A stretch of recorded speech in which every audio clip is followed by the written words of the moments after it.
Salve, salve galera! Alguns de vocês vão dizer: quem é vivo sempre aparece, hein, professor? Pois é, e eu tô vivo e eu apareci. Depois da minha gravação dos módulos da camada de transporte, eu dei uma sumida por causa de alguns contratempos que eu tive na minha vida pessoal. Dois contratempos lindos chamados Júlia e o mais novo contratempo chamado Arthur.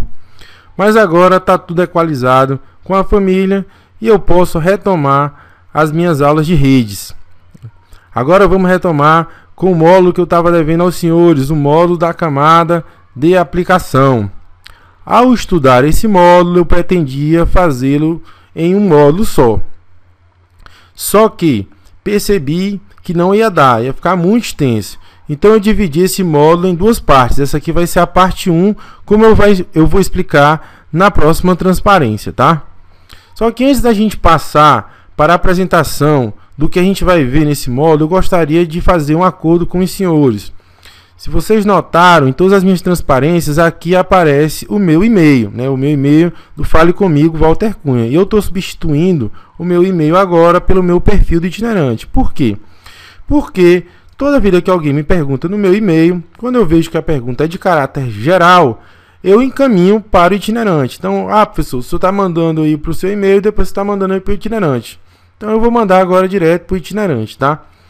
Para o Fale Comigo, eu quero que vocês se restringam a perguntas de caráter pessoal. Aquelas perguntas que a pessoa não quer se expor, é uma peculiaridade da vida dela, ela não quer se expor, e aí eu vou tratar da forma como tem que ser tratado, com devido sigilo.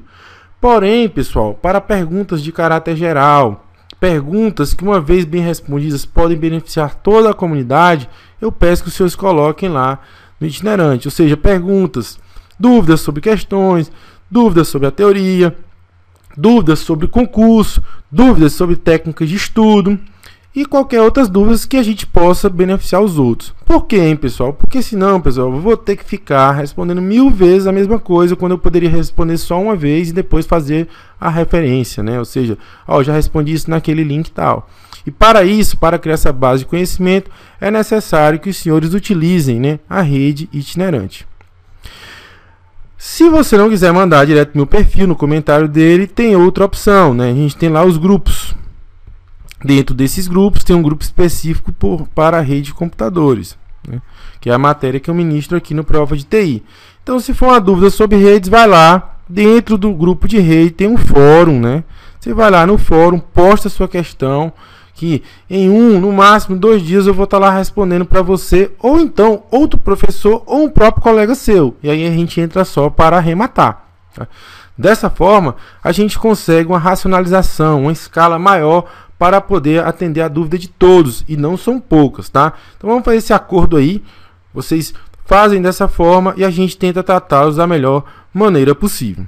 Tá, Walter, e por que aqui é parte 1? Por que as aplicações é parte 1? Vamos ver agora, né, pessoal? Vamos ver agora na próxima transparência. Tá aí, ó, o roteiro do nosso curso, aqui em cima, tá? Esse aqui é o roteiro do nosso curso. E aqui embaixo uma observação importantíssima.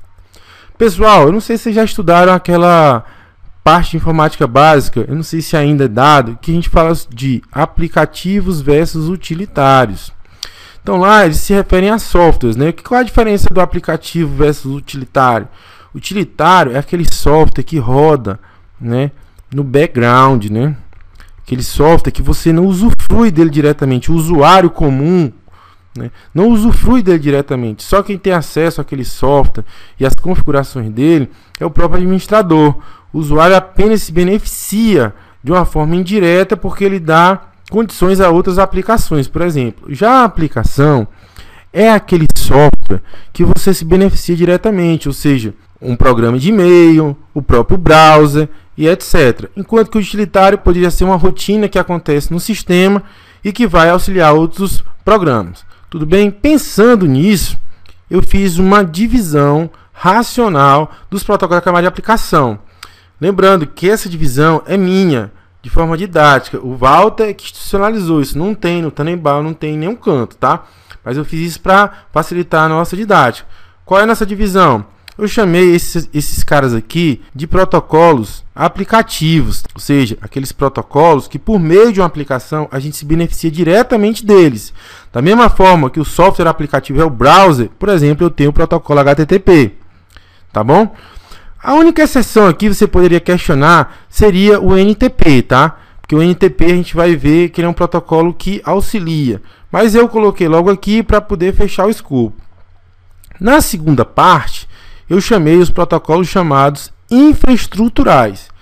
O que são esses protocolos? São aqueles protocolos de maior porte que precisam de um estudo mais focado, tá? Ou seja, eles têm mais peculiaridades que a gente precisa explorar, entre eles o DHCP, o DNS e o LDAP. Eu pretendo pelo menos falar do 3 na parte 2. Por que pelo menos, Walter? Porque se eu encontrar outro que mereça tal distinção, eu vou colocá-lo aqui, né? Sem maiores problemas. Mas por enquanto eu planejo esses 3. E aqui a gente vai estudar o protocolo Network Time Protocol, tá? A gente vai estudar o HTTP, que é o protocolo de acesso às páginas. A gente vai estudar o Telnet, que é o protocolo de login em terminal virtual remoto. A gente vai estudar o FTP, que é o protocolo padrão da pilha TCP/IP de transferência de arquivo. A gente vai estudar os protocolos de e-mails principais, ou seja, o SNMP, o POP3 e o IMAP. A gente vai estudar um primo torto lá do FTP, chamado TFTP, mas não menos importante do que o FTP. A gente vai ver que ele tem um nicho de aplicação específico. A gente vai namorar um pouquinho os protocolos de segurança falando sobre o SSH. E a gente vai finalizar falando sobre o protocolo de Network File System, né, o NFS. Tá bom? Então você está vendo a miscelânea, né, de protocolos da camada de aplicação. Tudo bem? Algumas observações, tá? Primeiramente, vocês estão vendo aqui, ó, que o protocolo SSH é um protocolo de segurança. Ah, Walter, você vai explorar os algoritmos? Não, pessoal. Quem quiser explorar os algoritmos vai se dirigir a quem? Ao professor Vilar, mais especificamente lá no módulo de segurança operacional 02. Lá ele vai explorar todas as minúcias. Walter, e aqui a gente vai ver o que? A gente vai ver a principal função, a gente vai ver a porta e as principais características desse protocolo, tá? Da mesma forma acontece aqui em e-mail, tá, pessoal?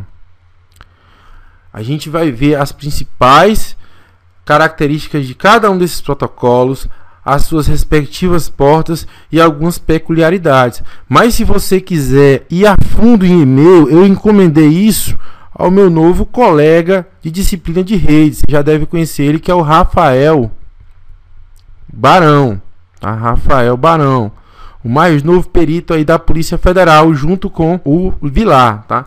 Então ele fez um módulo sobre a minha encomenda, falando tudo sobre e-mail. E aí ele vai mais a fundo, tá? Do que eu vou fazer aqui. Aqui a gente vai falar só sobre as características gerais para você ter um resumão de todas essas aplicações. Então essa é outra observação. Você pode se dirigir ao módulo lá de e-mail dele. Outra coisa que a gente tem que focar aqui é que essa divisão foi meramente didática da minha parte, como eu já falei. Então não se surpreendam aqui de eu estar falando sobre o NTP, que é um protocolo que poderia ser caracterizado como utilitário, mas eu resolvi falar logo porque ele aparece. Então, feitas essas considerações, pessoal, a gente está pronto para poder começar a explorar esses protocolos, tá bom? Então, eu espero que vocês apreciem essa forma como foi dividido o módulo, tá? A minha intenção é que o próximo módulo não demore mais tanto. Eu já comece a gravar o próximo módulo assim que eu entregar esse aqui para o Prova de TI, para a publicação. E aí a gente explora mais os protocolos pesados, como DHCP, DNS e LDAP, que precisam de um pouco mais de transparências, né, para a gente abordar as suas peculiaridades. Beleza? É bom estar de volta, é bom estar aqui com vocês.